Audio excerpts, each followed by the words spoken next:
3일 경제독립TV 경제독립운동가 신동일 소장입니다. 지난 시간 디지털 화폐에 대해서 좀 알아보는 시간을 가졌는데, 화폐 혁명과 화폐 개혁에 대해서 오늘 또 그 홍익희 교수님 모시고 좀 말씀 들어보겠습니다. 네. 예, 사실은 이 화폐 혁명은 어떤 의미에서 이 화폐 혁명이라고 부르냐면, 이 세계화폐나 암호화폐는 사실은 어느 날 뚝딱 탄생한 게 아닙니다. 그러니까는 많은 경제학자들이나 이런 사람들이 어느 일개 나라가 혹은 어느 일개 집단이 그 세계 통화 시스템을 독점하는 건 이게 문제가 있다. 그래서 세계화폐라는 개념은 사실은 굉장히 오래전서부터 경제학자들이 천착했던 어떤 그런 테마예요. 그 과정을 한번 보시죠. 우선 우리가 이제 자본주의 경제학의 이제 대부라고 생각하는 케인즈 같은 경우도 사실은 이 양반이야말로 그 화폐론과 그 통화론에 대해서 굉장히 그 연구를 많이 하신 분입니다. 이 양반이 그 1차 세계대전 직후에 1918년 그 파리 강화회의에 영국 대표단의 일원으로 그 참가를 해요. 근데 그 자리에서 그 정치가들에 의해서 그 결정된 독일에 대한 전쟁 배상금이 이게 어처구니 없을 정도로 많을 뿐만 아니라, 만약 그게 그대로 시행된다면 세계 평화에 그게 어떤 문제를 가질지 굉장히 걱정이 돼서 이 양반이 분노에 찬 책을 하나 쓰게 됩니다. 그 책 제목이 이제 평화의 경제적 결과인데, 이 책에서 이제 어떤 얘기를 하냐면, 케인즈는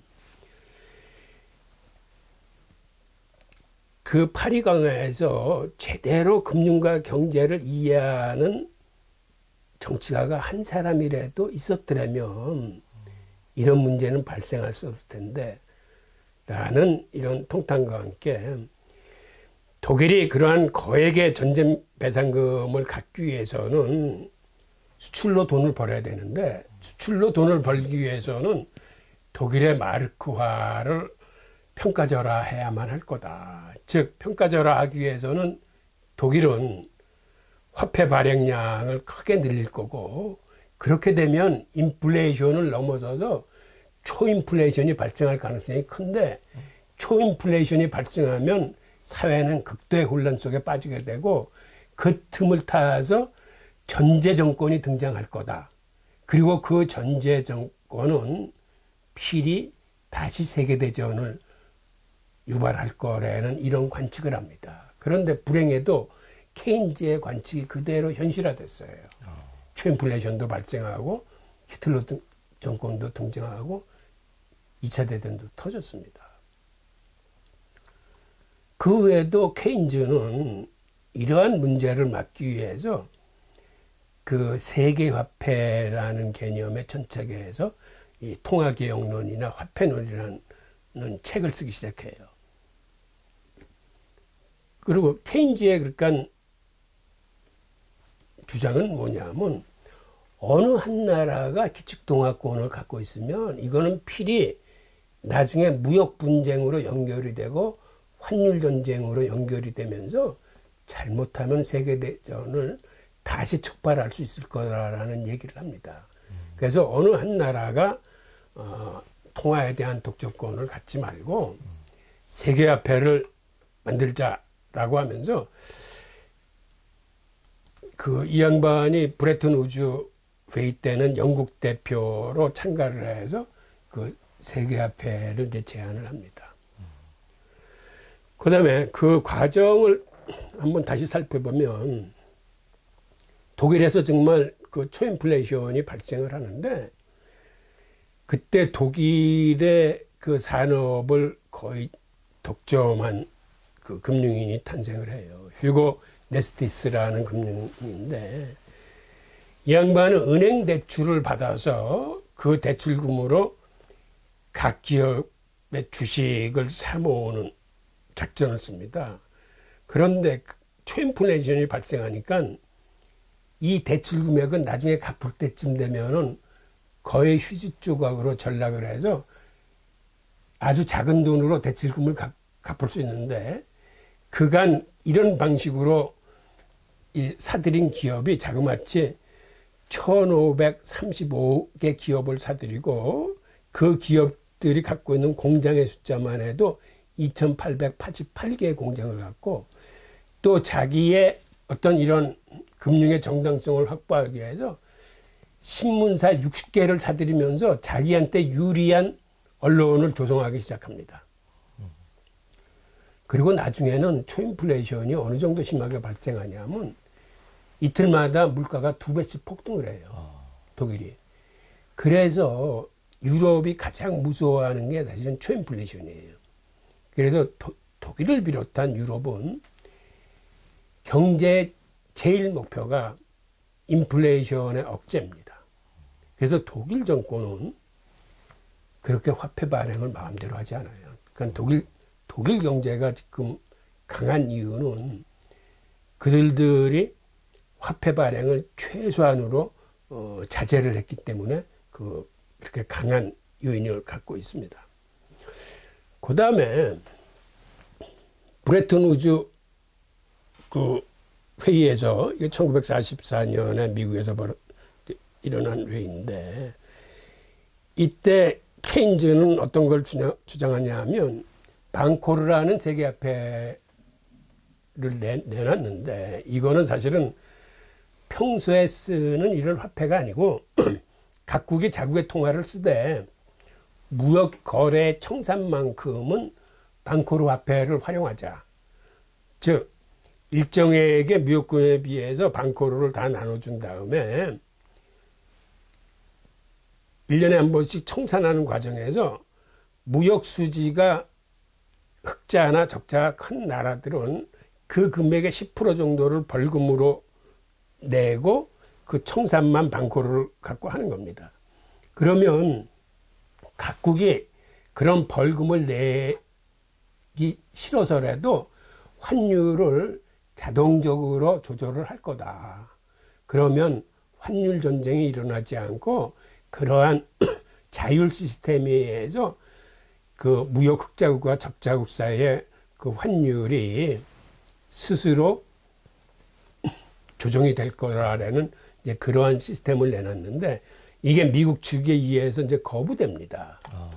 그래서 미국은 브레튼 우즈 때 금 일원수당 35불이라는 이런 시스템에, 금태한 시스템에 이제 묶어놓게 되는 거죠.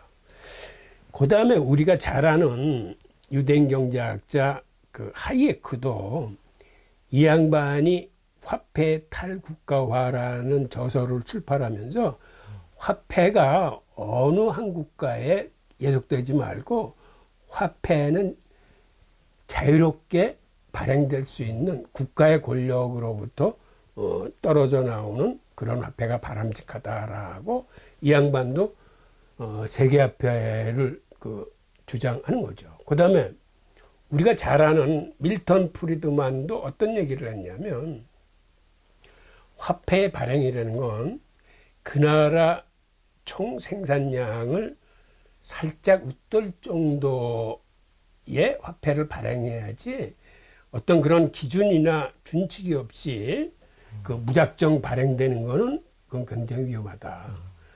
모든 경제적인 교란 현상은 그 화폐로부터 오는 거니까는 그런 의미에서 미리 예측된 성장률에 조금 상회하는 거를 사전에 선포함으로써 누구나 화폐 발행 액을 가늠할 수 있는 그런 시스템을 만들자라고 하면서 그 시스템을 K-프로 준칙이라고 이름을 붙였습니다. 근데 이 K-프로 준칙을 가장 잘 따랐던 나라가 독일이에요. 그리고 이 양반도 화폐 경제학이라는 책을 쓰면서 그 서문에다가 미래의 화폐는 어떤 형태를 가지게 될 것인가 라고 물으면서 스스로 자문자답을 합니다. 과연 컴퓨터의 바이트가 될까? 라고 대답을 하는데 오늘날의 디지털 화폐나 암호화폐를 그 예견한 어떤 통찰력을 볼 수가 있습니다. 그 다음에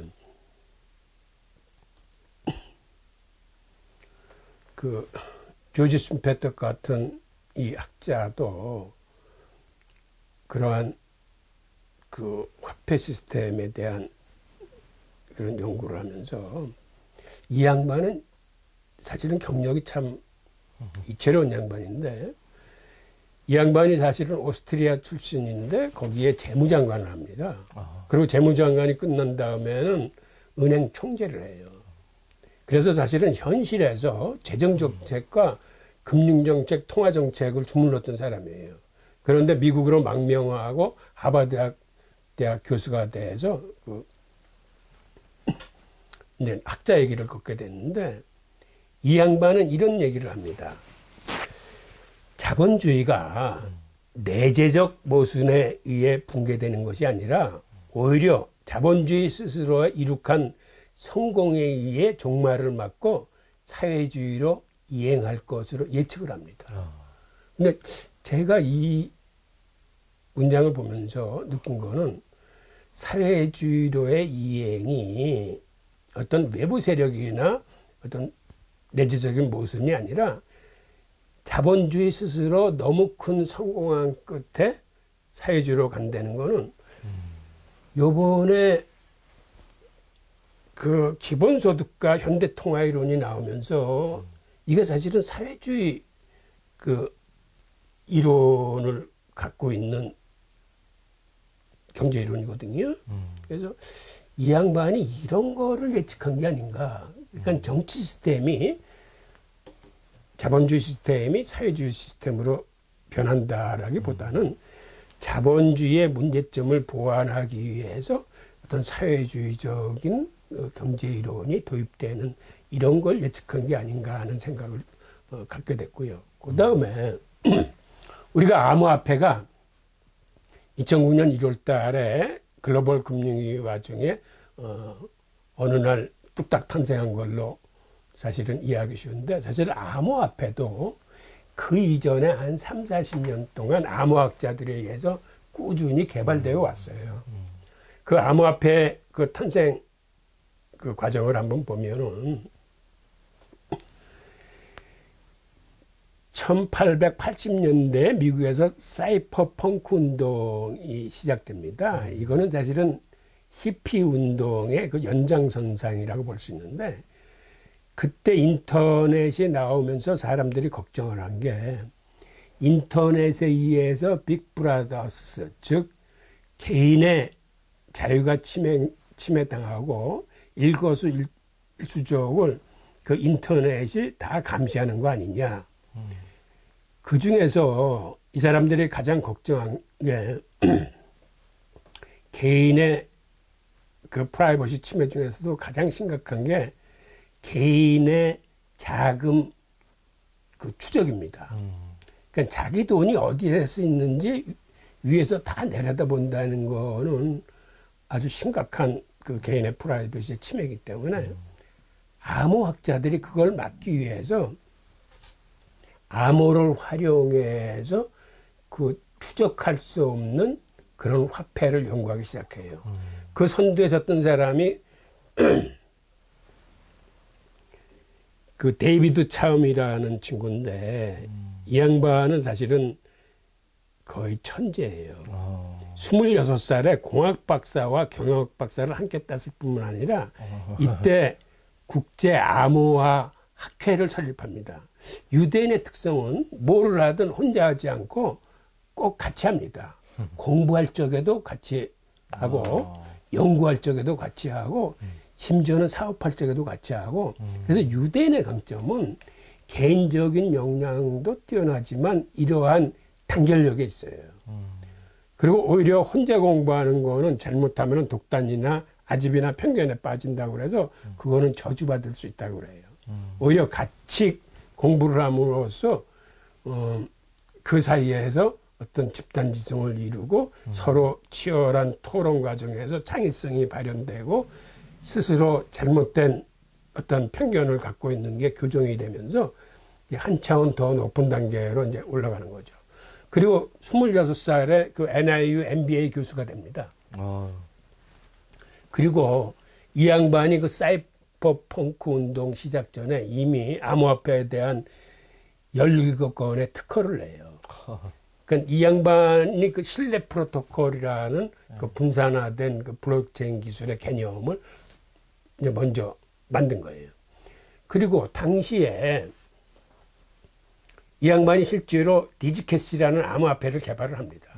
그리고 이 디지캐시를 가지고 미국 내에서 회사를 설립하는 거는 조금 위험하다고 판단했는지 친구들하고 네덜란드로 건너가서 네덜란드에다 회사를 내고 근데 이 암호화폐는 기존 금융권에서 쓸 수 있는 그런 암호화폐였어요. 그래서 그 주요 은행들하고 이 화폐를 쓰기로 계약을 하고 진행되는 과정에서 일부 은행들이 미국 정부의 눈치를 보고 압력을 받아서 중도 포기를 선언합니다.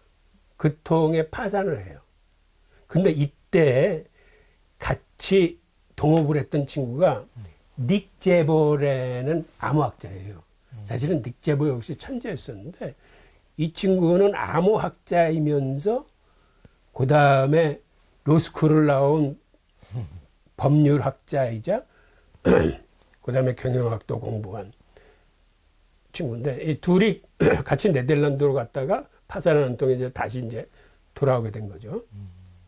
그리고 그 다음에는 지금의 비트코인의 그 여러 기술 중에 하나인 그런 게 다른 암호학자들로부터 이제 탄생이 돼요. 그때 유대인 암호학자 중에서 이제 아담백이라는 친구가 있었는데 이 친구는 해시캐시라는 암호화폐를 개발하면서 그 지금 비트코인에 들어가는 작업 증명 알고리즘을 창안한 사람이에요. 그 다음에 닉 제보도 이 양반은 지금의 비트코인의 기원이라고 불릴 수 있는 비트골드라는 그 분산 암호화폐를 설계를 합니다. 그리고 이 설계 속에 지금 우리가 이더리움에 들어가 있는 스마트 계약의 개념을 최초로 선보여요. 그래서 비트코인을 개발한 사람이 스스로의 이름을 사토시 나카모토라고 부르면서 참석했는데 일반인들이 이 닉 제보가 이게 사토시 나카모토 아니야? 라는 이러한 그 추정이나 이제 지목을 하게 되는 거죠. 그리고 그 후에 그 다음에는 우리가 잘 아는 모바일 결제가 이후에 탄생합니다. 모바일 결제는 사실은 유대인 피터 틸과 일론 머스크가 똑같은 개념의 화폐를 내놓고 둘이 치열하게 경쟁을 했는데 그때 회원들을 모집할 적에 현금을 지급했어요. 그러니까 경쟁이 치열하게 되니까 이 둘이 만나서 합병을 합니다. 그게 오늘날의 페이팔이에요. 그리고 페이팔이 탄생하면서 이제 모바일 결제 시스템이 이제 일상화가 되기 시작했는데 이베이가 이것의 그 효연성을 인정해서 15억 달러에 사들입니다. 그리고 당시 같이 근무했던 사람들이 이 돈을 다 나눠갖고 각자 다시 창업의 길로 들어가요. 그리고 그 기업 중에서 유튜브를 포함해서 7개 거대 기업이 탄생합니다. 그러니까 지금 일론 머스크가 하고 있는 뭐 테슬라라거나 그 로켓이라거나 이런 회사 유튜브, 링크드인 뭐 해가지고 그런데 이들의 단결력이 워낙 강하고 서로 밀어주고 당겨주는 게 하는 짓이 꼭 마피아 같다고 그래서 언론에서 페이팔 마피아라는 단어를 만들어내요. 그리고 그 후에 미국에서 어떤 일이 벌어지냐면 2007년도에 실물 금과 은을 기초로 해서 그 금화 은화를 만들어내서 유통시킨 자유달러라는 기업이 있었어요. 그 다음에는 또 금과 은을 기초로 해서 이번에는 온라인에서 이골드라는 이런 화폐를 유통시킨 업체가 있었는데 이 두 업체가 다 미국 정부에서 철퇴를 맞습니다. 그래서 이제 다 압수당하고 다 뺏기고 다 구속되는데 그 암호화폐 개발자들이 다 커튼 뒤로 잠적을 해버려요. 그러니까는 이런 식으로 민간 섹터에서 화폐를 발행하는 거는 이게 크게 당하는 일이구나 생각해서 그 다음에 비트코인은 그래서 사실은 누가 만든지 모르는 상태로 이제 세상에 이제 선을 보이게 된 거죠. 그리고 암호화폐는 이 변동성이 크기 때문에 그 변동성을 최소화해서 나온 게 스테이블 코인이에요. 그러니까 우리가 잘 아는 테더레거나 JPN 코인이나 리브라는 다 스테이블 코인이고, 그 다음에 각국 중앙은행 입장에서도 이 암호화폐가 변동성이 커서 화폐로서의 기능은 못하지만 그 블록체인 기술하고 송금 기술은 아주 뛰어나다고 생각을 해서 디지털 화폐를 이제 만들게 됩니다. 그러니까 오늘날의 디지털 화폐가 나온 거는 이러한 그 경제학자들이 주장하는 세계 화폐와 그 다음에 개인의 프라이버시를 지키기 위해서 그 천재적인 암호학자들이 만든 그 암호화폐를 기반으로 해서 그 태어난 암호화폐, 그것의 그 변동성을 포함한 스테이블 코인, 그 다음에 중앙은행에서 중앙 집권형 추적 가능한 디지털 화폐의 순으로 지금 그 화폐 혁명이 이제 이루어지고 있는 거거든요. 그 다음에 그런 디지털 화폐는 저번 시간에 말씀드린 대로 이건 자연스럽게 화폐 개혁으로 연결되고 있고, 즉 이런 식으로 지금 그 화폐가 그 어떤 혁명적인 변화를 이제 맞이하고 있는 거죠. 그래서 앞으로 이제 이런 디지털 화폐가 나오고, 그 다음에 이 스테이블 코인이 나오고, 금융권에서 또 쓰는 그 송금화폐들이 나오고 그러면은, 그런데 세상 사라는 건 모든 게 다 양지로 나올 수는 없어요. 그러면은 뭔가 지하자금이나 불법 거래 같은 거는 또 다른 방법을 찾을 겁니다. 그게 지금 탈중앙형 암호화폐가 이제 다시 득세할 수 있는 어떤 공간을 제공하는 거죠.